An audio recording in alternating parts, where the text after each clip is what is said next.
boy. He wants to hear all about our adventures in Not Cry. Maybe we can get some tasty treats out of him in return. Come on, let's go to Star Snatch Cliff.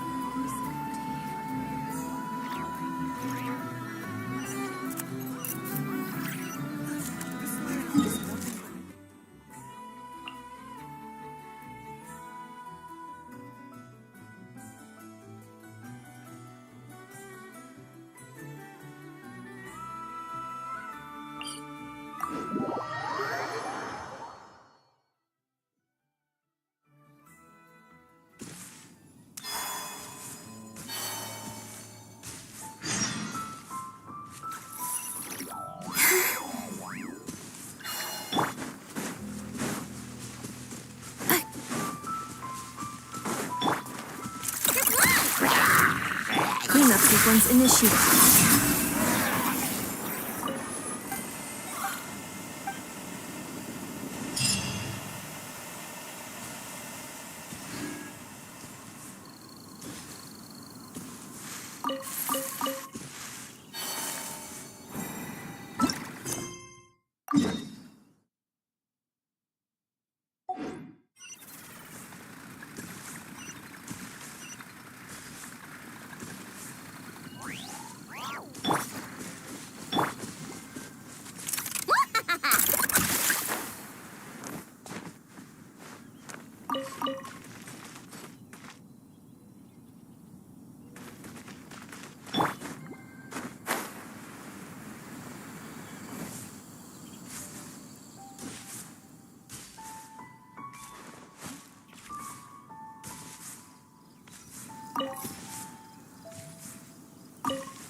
Welcome back, old friend. And how should I be addressing you these days? The honorary knight of Mondstadt? The Tumaini of Natlan? Or the great hero of Nodcry?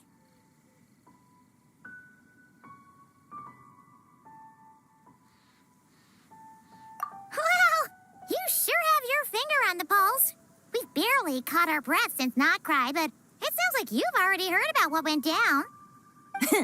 News travels fast on the wind. But before I can turn your tales into tunes, I need to hear them from the horse's mouth. My wine and my lyre are at the ready. So please, traveler, take a seat and tell me your tale. Amazing! Incredible! The Rahier of Solnari and the Doctor? Truly a tale for the ages! So I'm guessing the wild hunt is a thing of the past now that you've defeated the Rahier of Solnari? Seems that way. We were kind of focused on dealing with the Doctor, though. Well, that's good to hear. Hey, now that the Northern Abyss calamity is finally resolved, Varka must be getting ready for the triumphant return of his expedition, right? I haven't seen him in the longest time. He must have so many stories to share. Hooray! Paimon was wondering about that, too. He did call you Barbados. But weren't you still fast asleep back when he was in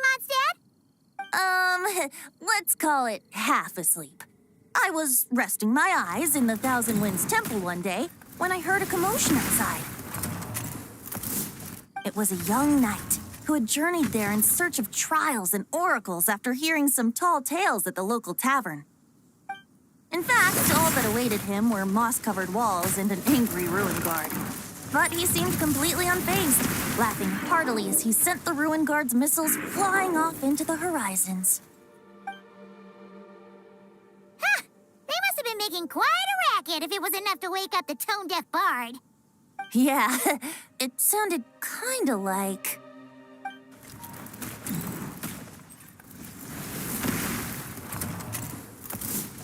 Hey! Is that all you've got? Oh, bring it on! like that.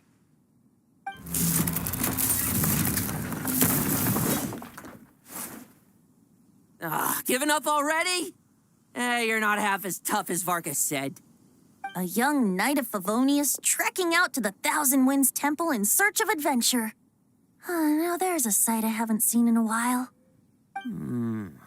A bard in green clothes. Does this mean... Oh, you're Venti? I was just wondering how I was gonna track you down. Oh, so you were looking for the tone-deaf bard? Strange place to start your search.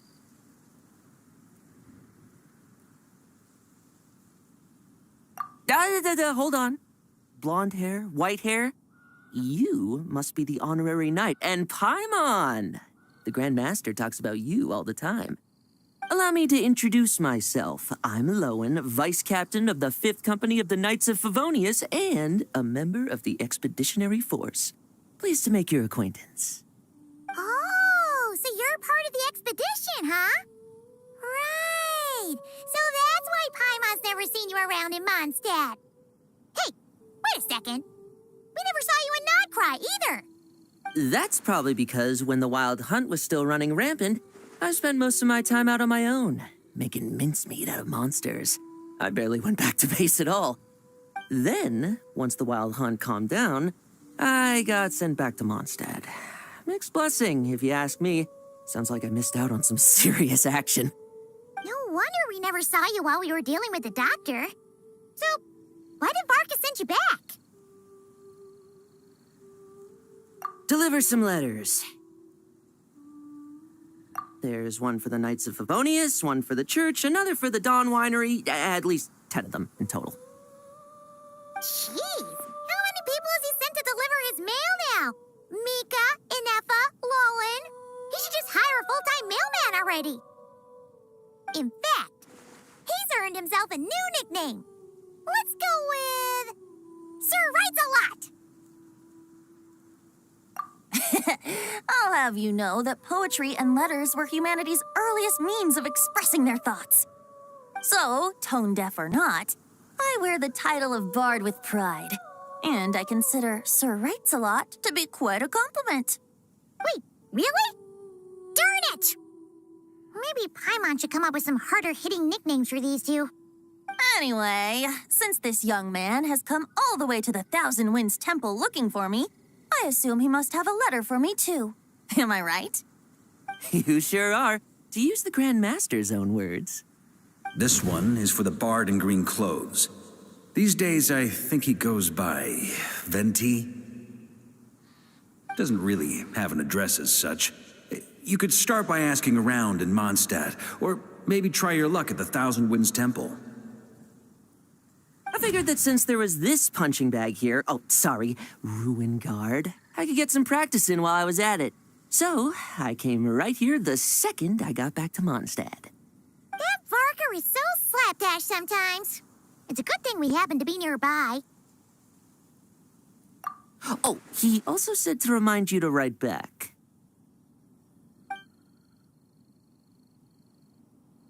Nothing in particular. Just some idle chatter between two drinking buddies. But if I'm supposed to write back this time... I'll need some time to mull over my response. Varka gave you a whole bunch of letters to deliver, right? Maybe you can head into Mondstadt and deliver the rest of them first? My thoughts exactly, assuming I can find the way. Hopefully the roads haven't changed too much since the pre-expedition days. Well, why don't we have Mondstadt's honorary knight escort this homeward-bound wanderer to the city? I'm sure some of the recipients of Varka's letters will turn out to be old friends of yours, too. Let's go!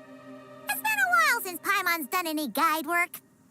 Thank you so much, honorary knight. And you, Miss Guide.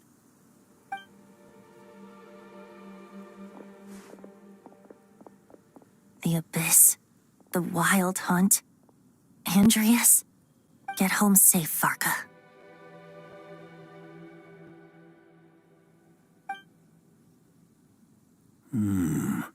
Why do my ears feel so hot all of a sudden? Is someone talking about me?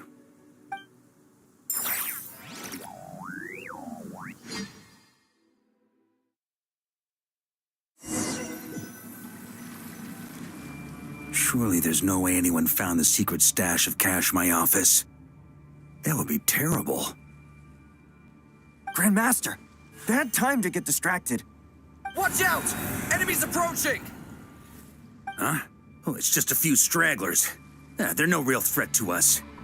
This expedition is almost over. We just need to deal with these final few targets, and then we will make our triumphant return!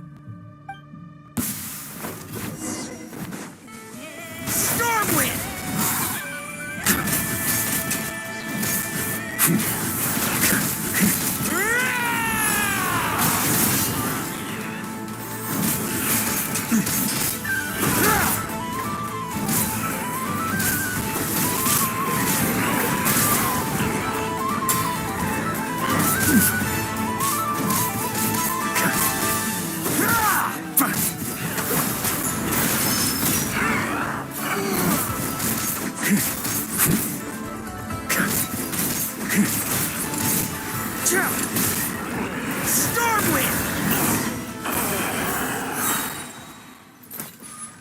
Without the ratio of Sonari to direct them, it seems like all that's left is their primal urge to destroy. If this is all that the Wild Hunt can muster now, surely the Lightkeepers of Nodcry will be able to deal with what's left. Just like I thought. What we should be wary of now is... Grandmaster, based on Lightkeeper intel and our own reconnaissance, one of the suspected targets should be just up ahead.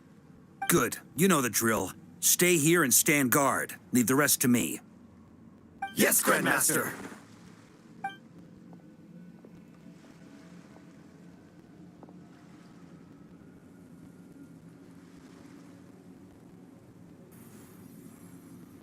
We meet again, Andreas.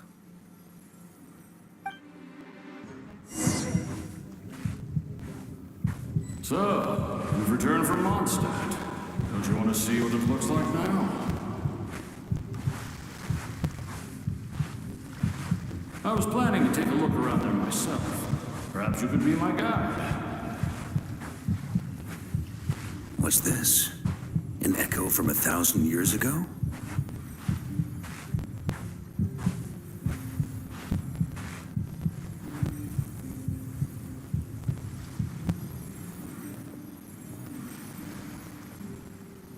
Everything seems normal so far. Here's hoping I'm just overthinking things. There are 2 other places to check. Maybe this will all go smoothly after all. It's your turn, my friend. Come, Andreas!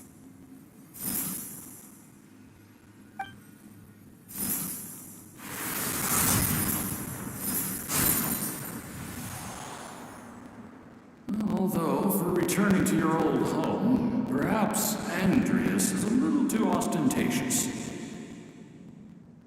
Might be better to go by Boreas. Huh? Injustice, corruption, iniquity.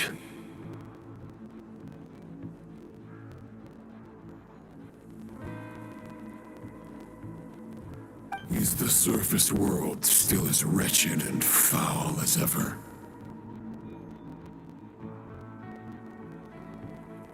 Answer me, heir to the knighthood of Boreas.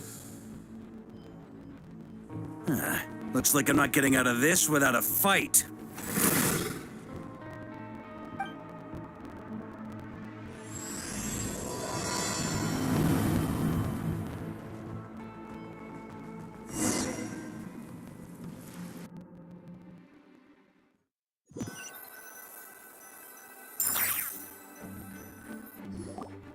That's where things stand with the expedition. The victors will be returning home soon, so make sure to stock up on wine for the celebrations. P.S. I hope everyone's keeping up with their daily training. I'll be testing you all when I get back to make sure no one's regressed. P.P.S. I wrote individual letters for each and every one of you. Don't forget to write back. That's all. Everyone gets one? lad is really living up to his name. I guess the Grand Master must have something specific to say to each of us. Even I got a letter, and I'm not a real knight yet. Jean? Oh, yes. That's our Grand Master for you. By the way, anyone know where I can find the cavalry captain? I have a letter for him as well. You mean Kaya? He said he was meeting a friend from the church at the Angel's Share. Allegedly for work. Said he was exchanging intel. But I'd say there's a 50-50 chance he's just there for a drink. Paimon bets there'll be lots of familiar faces there. How about we deliver Kaya's letter? And these other two as well! Really? Oh, that would be a great help, thank you. Our thanks to you too, Lowen. The other knights will help distribute the remaining letters. You've had a long journey. Please go get some rest. Great, but I won't be resting just yet. I have one last letter to deliver to Wolvendom. This one, I was planning on delivering personally. I heard that another challenger recently passed Boreas's trial. Well, with any luck, that wolf might be willing to reveal himself to me, too. Very well, but please remember to show respect to the local wolves. I will. Goodbye.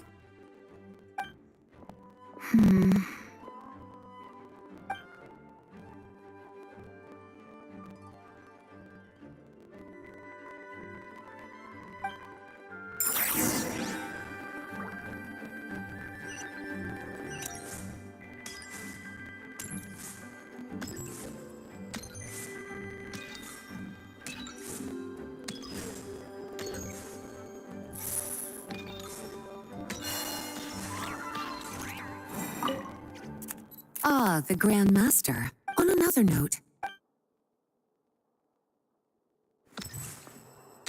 Please be quiet within the premises and refrain from making a racket. okay, we'll deliver these letters to the Adventurers Guild and the Cat's Tail. You can just handle the ones for the Angel's Share. The expedition is finally wrapping up. Oh, I hope the map...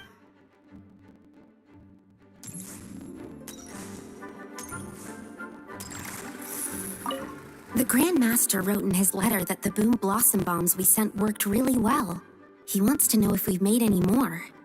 Uncle Varka's coming home! I can't wait to go outside and play with him!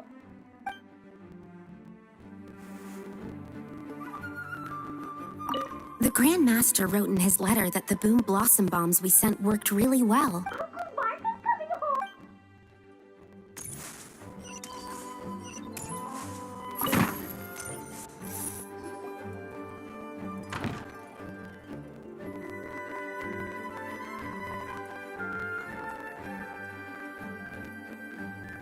Honorary Knight, you're still here?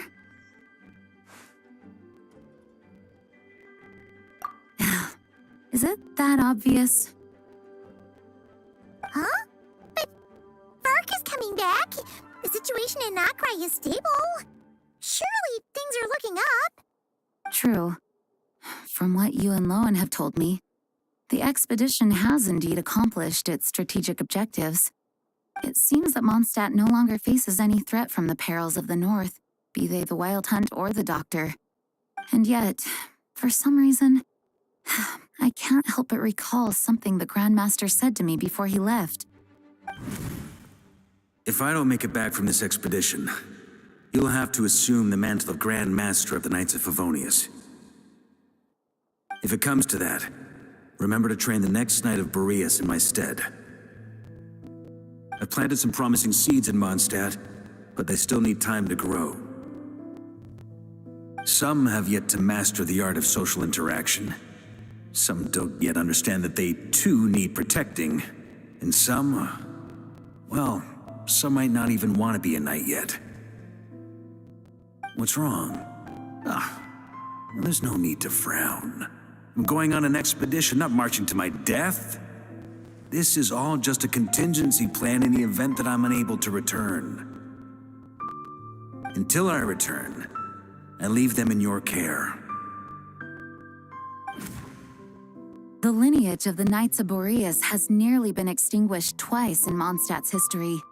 The first wandering knight to claim the title arrived in Mondstadt 1,000 years ago, along with his wolf companion. He was as free as the wind. He left no succession plan behind. Even his name was lost to history. The title of Boreas could have disappeared from Mondstadt just as he did. But he had an informal disciple, a knight named Ravenwood, who admired the Knight of Boreas greatly. Ravenwood's valor and swordsmanship earned him the wolf spirit's recognition. When the old aristocracy tried to regain power, Ravenwood came once more to Mondstadt's defense. From then on, the title of Knight of Boreas was passed down from generation to generation within the Knights of Favonius. Wolf spirit? You mean that big blue wolf in Wolfenden? Correct. As you may already know, the Wolf of the North is the surviving spirit of an ancient god, and the Knight of Boreas serves as an intermediary between him and humanity. Lupus Boreas, who had never known what it meant to love, came to understand it through the journey with his human companion. In the end, he chose to allow his power to become one with the land.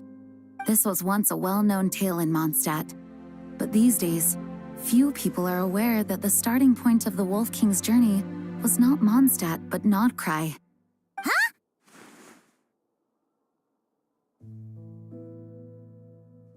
The great Wolf King of the North came here from Nodcry, although he doesn't like to speak of his past. In fact, he rarely shows himself to people at all nowadays. As such, this tale can only be found deep within the Knights of Favonius library. Even among the Knights of Favonius, few are aware of it. The Grand Master didn't disclose any concrete objectives before departing on his expedition. I couldn't help but wonder whether it might somehow be related to Nodcry's Wolf of the North. I kept my speculations to myself, however. Sharing them would only spread unwarranted suspicion toward the Four Winds among the people of Mondstadt. You experienced the turmoil caused by Duval and the East Wind's actions for yourself. Surely you can understand my concern? No wonder Varka wasn't clear about his motives. Is that what he was worried about? Very possibly. He was probably also reserving judgment. Having heard about your experiences in Nodcry, I now suspect that the Grand Master hadn't yet ascertained the true identity of our enemy at that time. And as it turns out, the calamity born in the north wasn't an ancient god, but rather the Wild Hunt and the Doctor. I guess we were both jumping to conclusions. Yes, I completely agree. The tide can turn rapidly in times of battle. It's a leader's responsibility to prepare for every possible contingency. Even if his contingency plan never needs to be put into action, I'm sure the Grand Master is relieved to know that it's in place.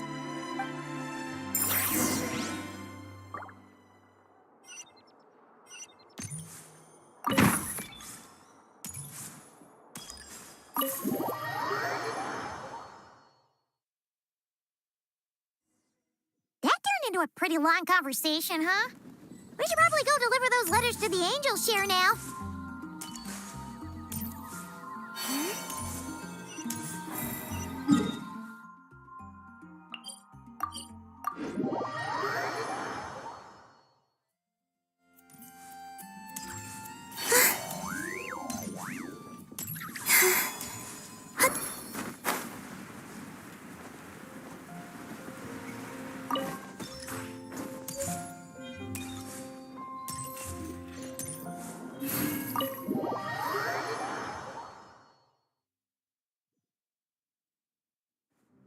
When you're mixing drinks in hot weather, start by pouring in cold water and add ice cubes. Then drain out the water before adding the other ingredients. How's that for a secret recipe? Maybe it's worth a little intel in return. Please. I've known that little trick for a good 10 years at least. You'll have to offer something a little more substantial if you're serious about trading. I know there's no one else in the tavern right now, But do you two really need to talk so loudly? Especially if you're supposed to be exchanging confidential information. Hiya, Rosaria, D-Luke! Paimon knew we'd find you here. Looks like it's about to get even noisier. A little liveliness never killed anyone. Traveler, Paimon, what brings you our way?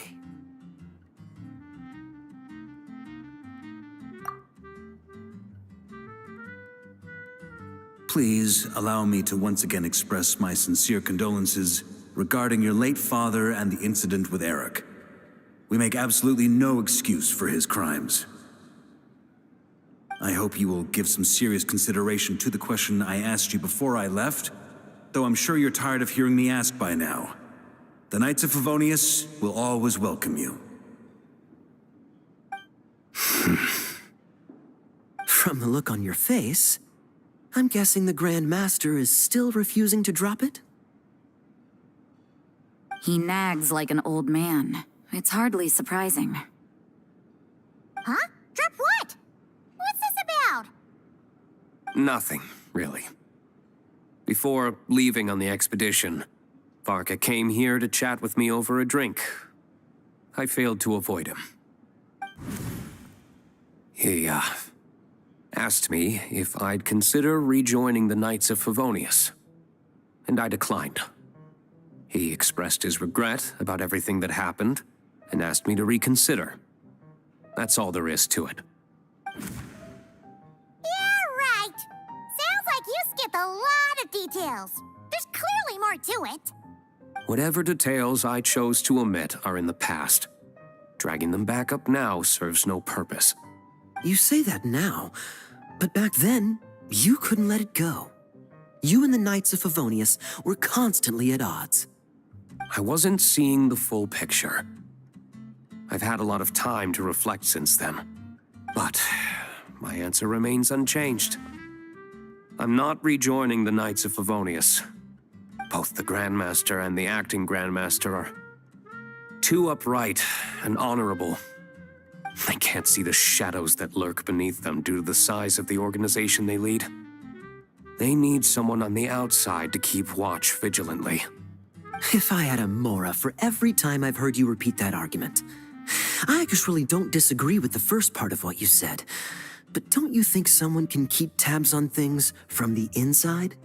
When you join an organization, you're bound by its rules, no matter how free it may seem on the surface. You think so? Never mind the Knights. Have you honestly ever been bound by the rules of the Church? Good question. Have you considered that maybe that's why I chose to join the Church and not the Knights to begin with? Are they arguing or not? It's kind of hard to tell. Oh, kind of like the contingencies Jean was talking about. The more ways they have to protect their home, the better. Huh? Traveler?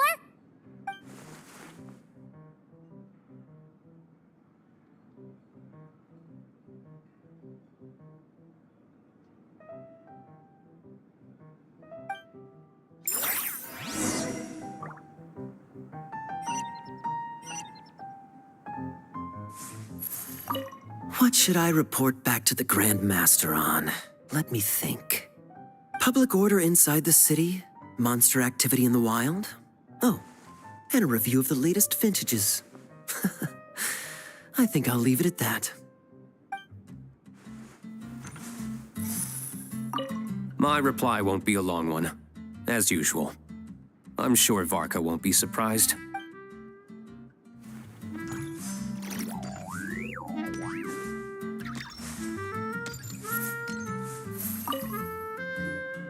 If you hadn't had to deliver that guy's mail, you wouldn't have been subjected to all this tedious arguing. When I write back, I'll tell him to quit making trouble for other people. It's no trouble. Lowen did most of the work. We just volunteered to do the last leg of the journey. Mostly so we could come say hello. So you see what's really going on here? All three of us fell for that old rascal's scheme far too readily.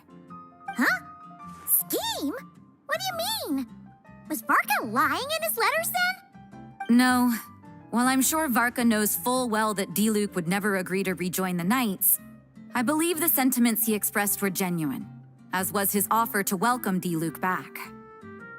There are people like Kaya and I, and then there are those who are true champions of justice to the core. Those people are the most susceptible to being driven to extremes by great upheaval. It's happened in Mondstadt before. Not only that, but it happened to a Knight of Boreas. That'll really hit home for Varka. And that's why his nagging is even more persistent than usual. Yeah. So no one's told you this before? The lineage of the Knights of Boreas had nearly been extinguished twice in history. The first was at its inception. The second was the case I was alluding to. Oh! Wasn't Jean telling us about this? Wait, and then we got caught up talking about the expedition, and we never got around to the second time. I happened to hear about it from Varka once when he was drinking and started yammering on. The second crisis in the Knights of Boreas lineage. It was 500 years ago. Although the Knights of Boreas are meant to be intermediaries between humans and wolves, in practice, very few of them have been truly recognized by Lupus Boreas over the past millennium. Of those who have, the best known are the first Knight of Boreas, Ravenwood, the wolf pup Rostam, and Varka himself. But 500 years ago, there was one who earned the respect of Boreas even before gaining the title. He was a disciple of Rostam. They thought he would become the mightiest Knight of Boreas who ever lived. He was the perfect knight. Righteous, principled. His name was Roland, the blood-stained knight. Yikes! Bloodstained Knight? That sounds a little ominous. Well, apparently his original title was the White Knight. But he lost countless comrades during the Abyssal Calamity 500 years ago, including his tutor and mentor, Rostam. The endless bloodshed stained his sword and armor a crimson as deep as black, transforming the White Knight into the Blood-Stained Knight. After that, he threw himself completely into battling monsters, leaving Mondstadt and the Knights of Favonius behind. To this day, no one knows his final whereabouts. It's hard to say whether the loss of an important figure in his life is what drove him to the point of obsession, or whether he was already too far gone to save. But had he known that the Knights of Favonius would always welcome him back, perhaps things would have turned out differently. So if you want my opinion, the reason why Varka keeps asking Diluc to rejoin, despite knowing that he'll never say yes, is to let him know you're not alone. After all